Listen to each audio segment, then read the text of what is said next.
Hey YouTube, Jeff Share Stuff here, coming to you today from a local park.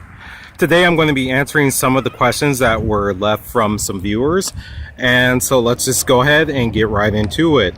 So the first question is going to come from Martin Valdepena. He asked a question in the past, and apparently he has some more questions. I'm more than happy to answer them.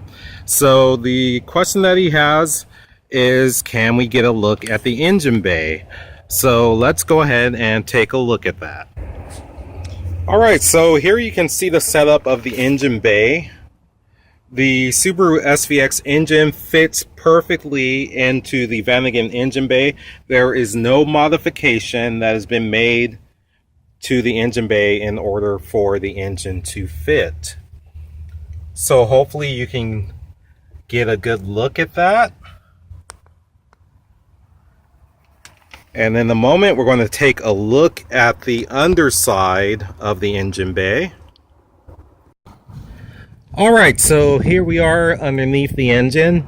Right there, that white thing that you see right there, that's the oil filter. You can see that's very easy to reach.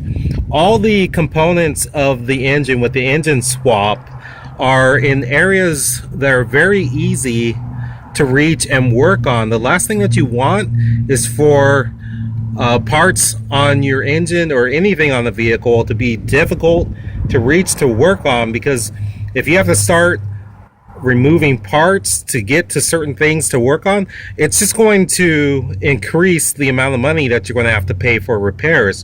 So let's go around to the other side of the underneath and take a look. Okay, so here we are on the other side. Hopefully you can see that.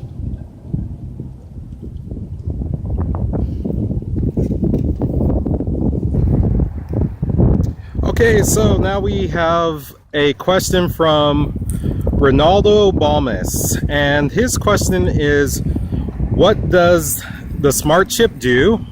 And then he has a second question about the miles per gallon of the engine.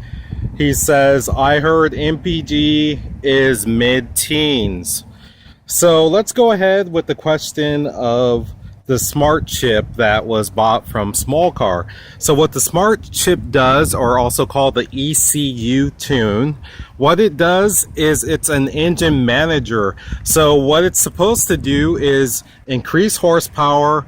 Also your miles per gallon also are supposed to increase. I'll get to the miles per gallon in just a moment, and just basically make your vehicle run better.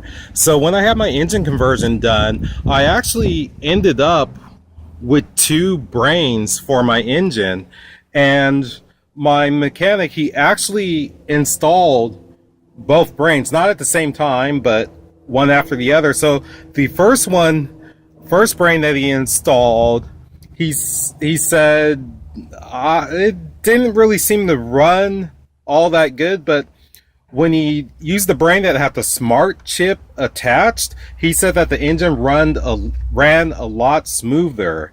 So that's what the smart chip is going to be for, or ECUtune. So right here, you see this right here, this is the ECUtune. This is the one that is not connected to my engine. Okay, and you see the plug-in ports right there. Now, my ECUtune on my van sits right up under the rear bench seat, and you can see the wires going into it, and that gray area through the holes, that's going to be the brain of the computer brain of the engine. So let's go on to your second question. Okay, so your second question is going to be about the miles per gallon. Okay, I'm not going to try to sugarcoat it. The miles per gallon is going to be in the teens. Okay, this is a powerful engine. It's a 6-cylinder, 240 horsepower. Now, the best mile per gallon that I've gotten, usually I average around between 15, possibly 16. The most I may have stretched it was between California and Nevada. I believe maybe I got 17 miles per gallon, but you're going to have to be on a flat surface, no headwind, coasting down hills. All of that minding the speed limit, keeping the cruise control on, is just, at that point, it's not even fun to drive anymore. So if you're looking for fuel efficiency, if it's that important to you, I wouldn't really recommend the SVX engine. I would recommend either the 2.5 or the 2.2.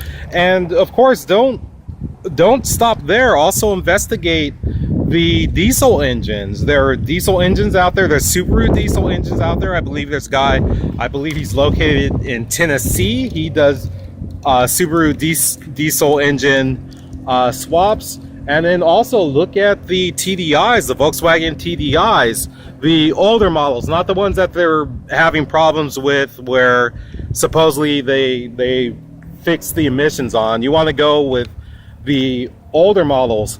Those, I mean, if like I said, if gas mileage is so important for you, hey, look at those TDIs, the 4-cylinder TDIs. You're going to get the gas mileage. You're going to get an increase in horsepower above what you have with the normal Vanagon, because this is only the regular Vanagon engine from like the 1990s and 80s is only going to be about 90 horsepower. So the modern TDIs, you're probably going to be about 140 up in the horsepower range. So take a look around, research the internet. I'm sure you'll find what you're looking for. So I hope that everyone found this video to be informative, that they enjoyed the video, and I want to thank you for watching and asking questions. Send in more questions, I'll have more answers for you. Once again, Jeff Shares Stuff. Thanks for watching, subscribe, and hopefully press the like button. Have a great evening.